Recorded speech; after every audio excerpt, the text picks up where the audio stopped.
time, Toro. You can't park your sheep here.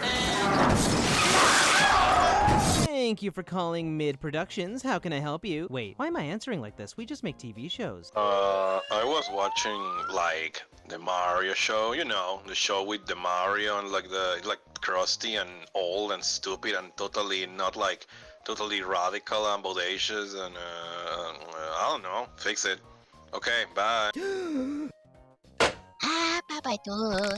Wow. Ren, answer your phone now! Mrs. Ultrafox not even calling me on the phone. Wait a minute, how am I hearing you? I don't care. We need to make Mario! Mario needs to be cool and hip with the kids! Why aren't there any segments about the most relevant, most hippest musical artists of our time? The 90s! Like Elvis! Oh, don't you worry, Mrs. Ultrafox. I can solve this little predicament of yours. Soon, millions of totally rad children will be watching the same Mario cartoon all over again. All we gotta do is replace those stinky old live-action segments with some new cool kids, you know, to make it all mondo and tubular, dude. Or whatever kids these days like to say. But it'll be cheap, right? Oh, we're going to recycle everything we can and the actors won't even see $1.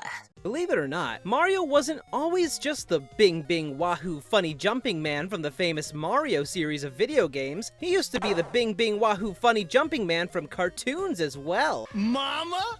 Mama Luigi? Nintendo went full balls in on multimedia content like cartoons for some of their biggest franchises in the late 80s and early 90s, like Mario and Zelda. Due to the questionable quality of some of these projects, considering production of these things was typically handled by third-party studios outside of Nintendo's direct control, the companies largely shied away from allowing content like this since the mid-90s, until very recently with the success of the animated Mario movie by Illumination. The most iconic of these cartoons made for us silly Westerners has gotta be the Super Mario Bros. Super Show. I watched the hell out of this thing on DVD as a kid, and let me tell you, it was okay. It's pretty decent for a late 80s cartoon, but honestly, the simple fact that I could watch some of my favorite video game characters in cartoon form was something that really enticed me when I was young. Yeah, the writing wasn't particularly strong, and it was corny as hell. May the pasta be with you. But it had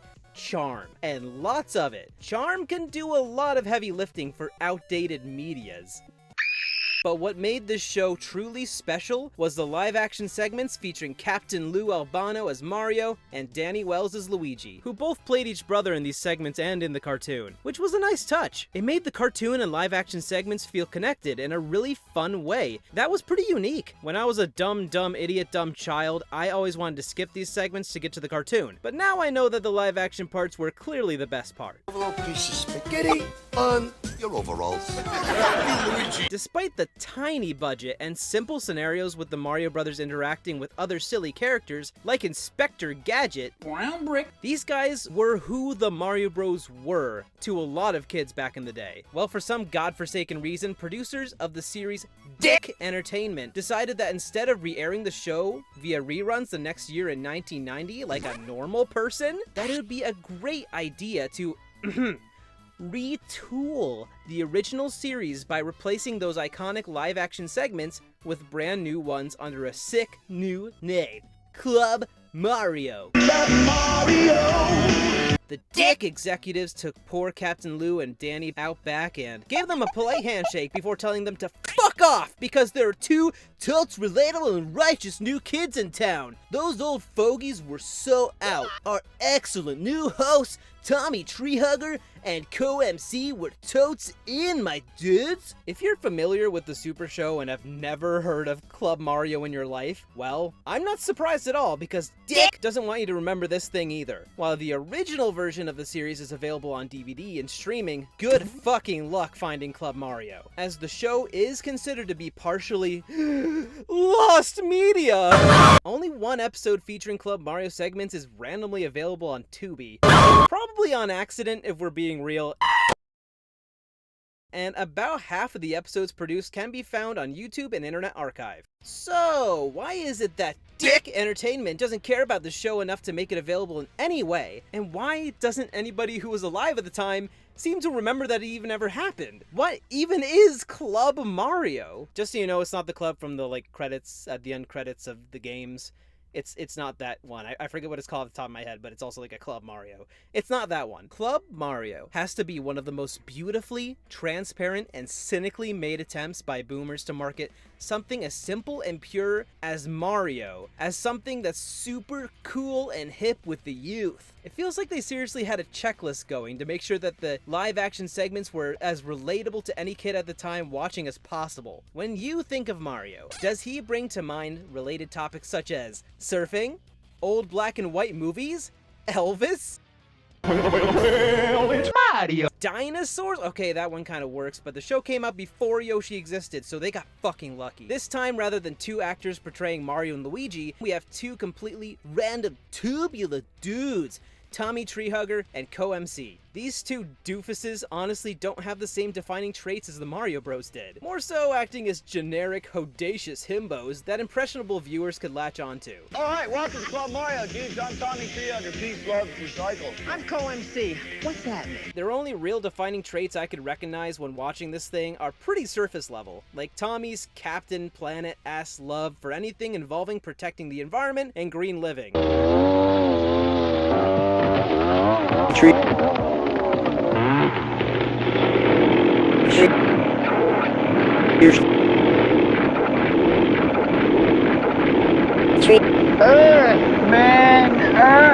And Co-MC likes rapping, I guess?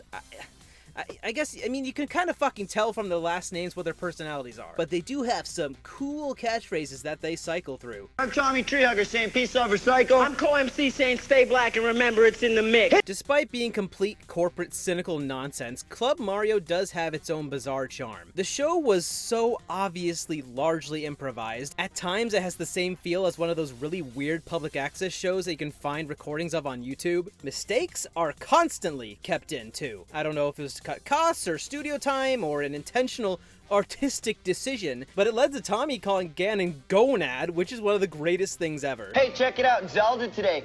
Gonads.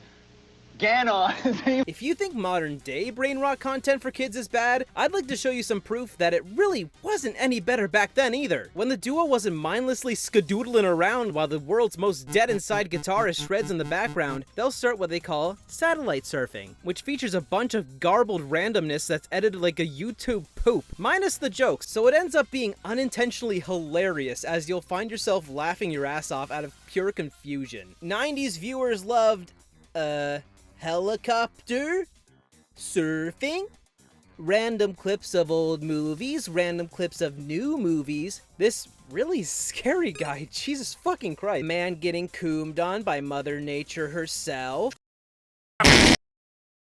trippy ass early 3D animations, you know, the usual Mario fare. Totally not just whatever free use garbage Dick had lying away in their vault, no way. In each episode, our two heroes do have a loose plot to tie the whole thing together. But unlike how the old segments were like small scale silly predicaments that our two favorite plumbers would go through, these stories amount to genuinely next to nothing. Roller skates are like totes radical and in right now, right? So let's go jump over a car and roller skates. That will amount to a totally great story, right? Like I said, Tommy and Co-MC just don't have strong enough independent personalities, so it just ends up feeling like we're watching two class clowns performing their new favorite bit during math class. Hey, dude, juggling stuff. Hey, do the decoy cam, man.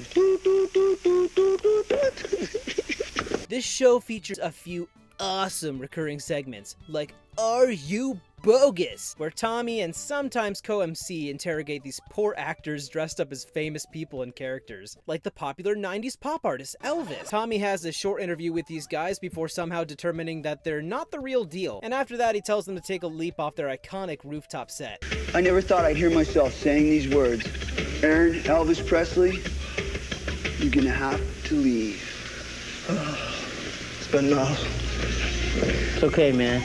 I'm Elvis and I'm angry also. The only guy that they ever determined was totally unbogus was this guy, who's pretty much a god at the yo-yo. Look at him go! Sometimes they also invited this very real scientist dude onto the set once in a while, named Dr. Know-It-All, who'd answer some random, somewhat scientific questions that's asked by one of these two goobers. He'd provide inconsistent answers, sometimes accurate, sometimes not, but every time our main men don't believe him and tell him to go away. Get out of here, you're drunk, man! There's the edge of the building, you take the 12-story plunge. It's the same joke every time, but with even less variation than Are You Bogus? The final major segment features even more cool recycled, I mean retooled content. As a new Club Mario viewer, spaced out theater is one of the most mind-boggling parts of the show. Decided that it would be a great idea to fill up precious airtime with severely edited down clips of one of their shows. What kind of show would make sense to you? Something new and relevant? Another video game related show that they produce like Captain N? Of course not! How about some weird-ass live-action sci-fi TV show produced by Dick in the mid-80s featuring this wonderful poop monster? You think that doesn't make any sense in the slightest? Well, screw you! Dick always knows best. Episodes of the show are edited down so much that they become completely incomprehensible. They seriously edit down each 20-plus minute episode to just 30 seconds or so. That, along with the ridiculous, over-the-top, low-budget effects and acting, make watching these segments a complete mindfuck. The only value these parts add is for those like me who find sick enjoyment in being extremely confused by something this stupid. Oh, Randy, you're so very uneducated. Those segments are perfectly edited to transform what was once outdated sci-fi slop into something akin to the ultimate sci-fi classics like Futurama, Star Wars, and Lord of the Rings. Oh, you really think so, Ren? You promise that you don't just have the hots for the segment's sassy host, Princess Centauri, terrible mic quality and all? So grab some popcorn and let's see what happens. And that you're not just pathetically attempting to make excuses to impress her, right? What? Of course not, my silly fox companion. I would never be so dishonest, even to try to impress my beautiful space wife, Princess Zombabalina. Fair enough, if that's true, how about you go try your best to make any sense of this shit for our audience, hmm? Well, no problem, that'll be piece of cake. Now, let me take a look-see. Hero got trapped, a boy explodes, oh, Evil King, the evil Burger King guy shows up, explodes the boy again. He's the villain. He releases the hero, I guess, for some reason. But it's okay. It's okay. He's a good guy now. He gets the magical orb from his drawer. Charlie Chaplin shows up. Okay. He explodes Cyborg. Oh, it's over.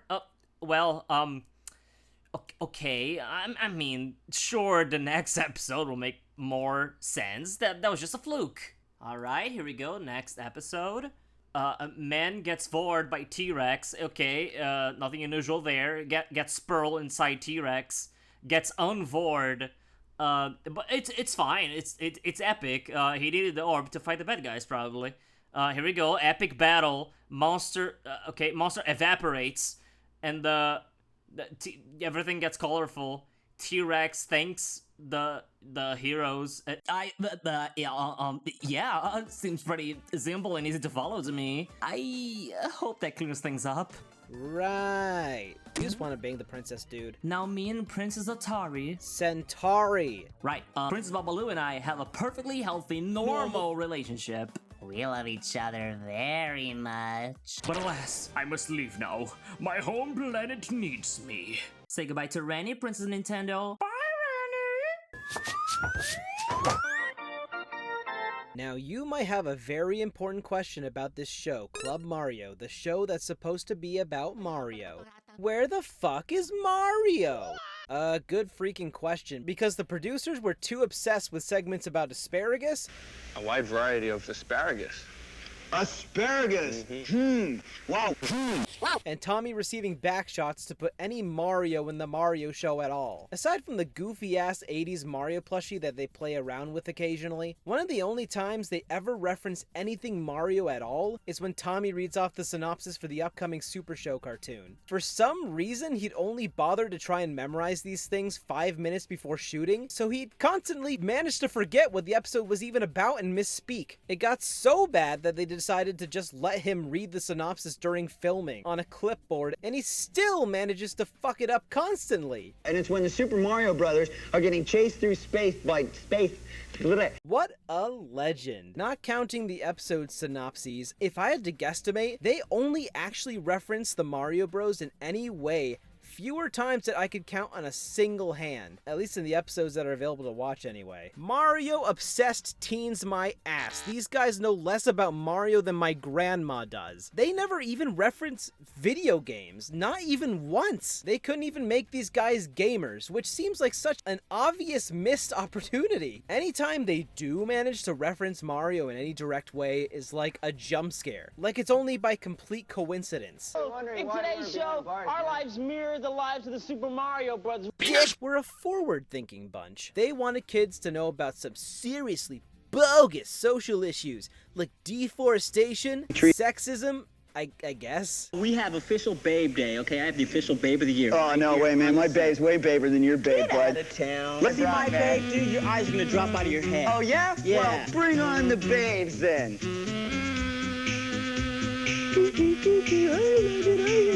What is she, 1.5? Yeah, she's 1.5. What the fuck, Tommy? I think I'm going to be sick. And racism. These things are brought up a hell of a lot more than Mario. And while there's certainly important issues for kids to know about, Club Mario goes out of its way to be as awkward about it as possible. I especially like the North Indian guy who talks like this very quickly. Very good. Very moving much. All right, man. Say we racist.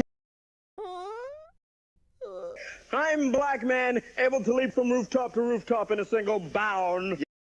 I abstain from making any comment. Club Mario does go one step further by blessing us with some high-quality side characters. A grand total of 2 of them that actually have any occasional plot relevance. My personal favorite has to be Evil Eric, Co-MC's diabolical and fucked up twin brother. Especially the episode where he takes over the show. Every moment he's on screen is a beautiful amalgamation of awkwardness and cringe. Oh, no, it's Evil Eric. Hi, boys and girls, I'm back, and you know what? These are my show. Give me this wand and this magic book. Hey, sit down, Tommy.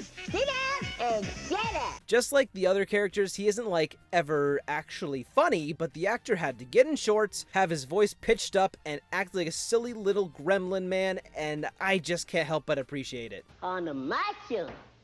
Hey, who are you? I'm Robo Dude, and don't fiddle with me. There's also Tommy's iconic sister, Tammy Treehugger. She annoys Tommy, and it's really awkward to watch a woman who's at least in her 20s acting like a little girl. I feel really bad for her, and I hope that the dick producer who came up with this bit is no longer working in the industry. So that's Club Mario. I know that my coverage of this anomaly in Mario history was a bit of a mess, but to be fair, that's because this show is a complete mess. This show was so afraid to simply embrace the source material at all that it completely lost focus and threw anything that could be considered relatable at the kids watching as possible. Stop pretending like you want to see the dumb chumby Italian guy, kids. Look at the funny melting dinosaur. Oh god, that's actually really disturbing. What the fuck? There's a really interesting episode where Tommy and Co-MC completely break character and destroy the fourth wall to interact with the dick staff on set. In this one, Tommy's actor especially seems so out of it and done with life. So either maybe he's a better actor than I give him credit for, or performing on a dick show really is just that miserable, considering the other things that dick let slip through the cracks. We do not need to repeat that bit again. I think that this bit in particular with the dick executive yelling at and insulting Tommy's actor says a lot. I don't know if the guy was actually in charge of anything, so maybe it doesn't. I'm probably looking way too deep into what is essentially just the 90s post-Mario Mario Party projectile vomit. Maybe Dick wants everybody to forget that this embarrassment ever happened, but I'm not willing to let it slide. It's just too silly. I had to show you guys this thing. But my main takeaway at the end of the day is, Evil Eric would make for a great Echo Fighter when they inevitably put Co-MC in the next Smash Bros. The arms of an angel. Boobadoo, ah, ba, ba, ba.